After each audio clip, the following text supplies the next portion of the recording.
Hola, somos el equipo número 3 que está conformado por García Eduardo, Garza Michelle, Guardiola Johan, Hernández Corina y su servidora Gómez Fernanda. El día de hoy les hablaremos mi equipo y yo sobre el tema el ciclo celular y sus fases. Les daré una breve introducción sobre este tema.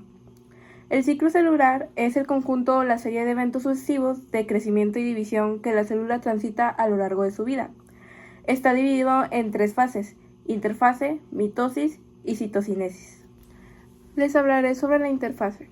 La interfase es la primera fase del ciclo celular y está conformada por una fase de crecimiento llamada G1, que es en donde la G proviene del término en inglés growth, que significa crecimiento.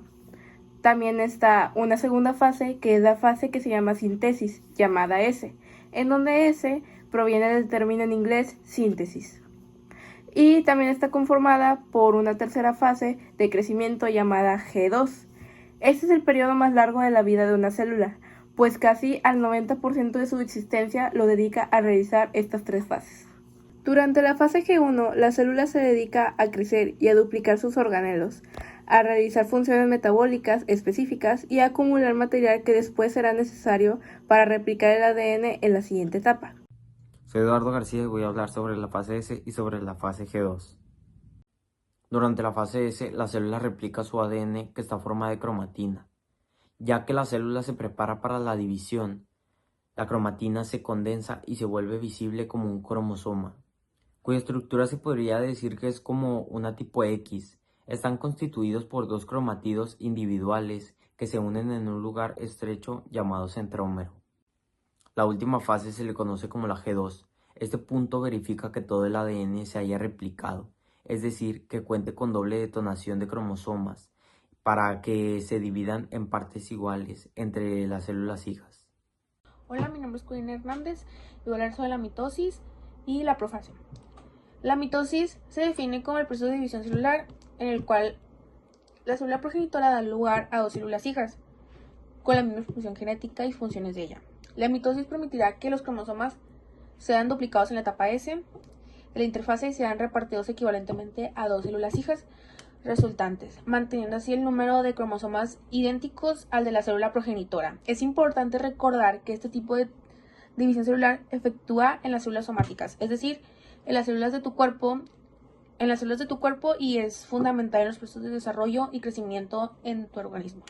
Durante la profase, el núcleo desaparece y la membrana nuclear comienza a desmembrarse y los centríolos migran a extremos opuestos de la célula. Unos pequeños tubos llamados microtúbulos y se originan a partir de los centríolos y forman una red dinámica conocida como hueso mitótico.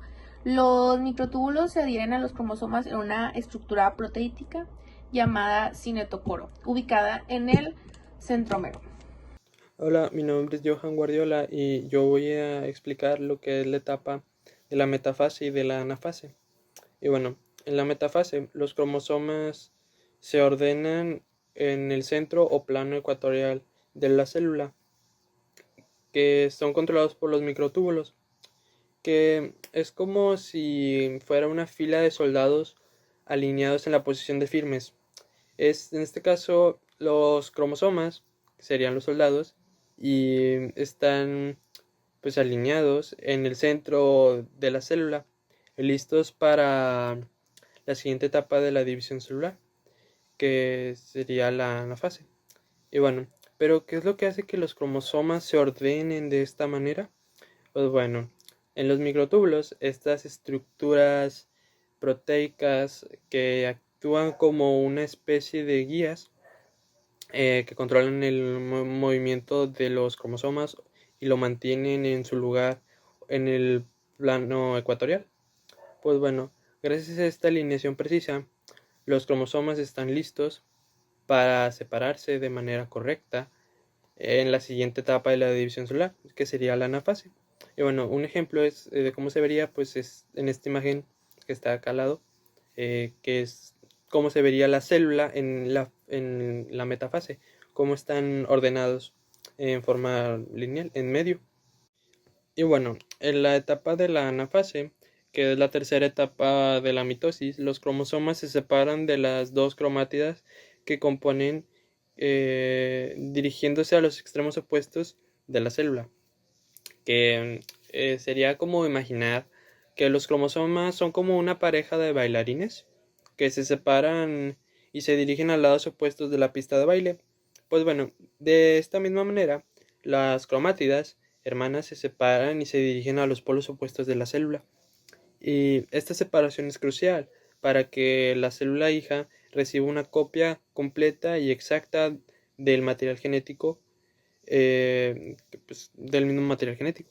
Y bueno, los microtúbulos guían a las cromátidas hermanas hacia los polos opuestos de la célula, asegurando que la separación sea precisa y ordenada.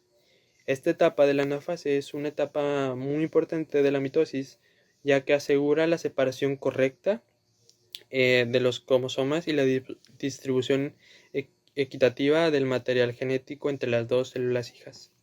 Y bueno, en la imagen que está aquí al lado, se ve cómo se vería esa etapa de la anafase donde se están separando las cromátidas del centro, y cómo se ve que los microtúbulos las están separando. Mi nombre es Michelle Garza y voy a hablar sobre la telofase y la citocinesis. La telofase es la cuarta y última etapa de la mitosis. En la telofase se separan los microtúbulos, lo que hace que estos desaparezcan o se acorten, para que así se divida la célula, formándose dos núcleos con exactamente la misma cantidad de información genética. Una vez que la mitosis ha concluido, el citoplasma se divide mediante un proceso conocido como citocinesis. En la membrana citoplasmática comienza a invaginarse y junto con el anillo compuesto de proteínas presionan el centro de la célula hasta separarla en dos. Cada célula hija recibe un núcleo y parte del citoplasma de la célula madre. Una vez concluida la citocinesis, la célula está lista para iniciar nuevamente la interfase. Bueno, eso fue todo por parte del equipo número 3. Esperemos les haya gustado y muchas gracias por ver.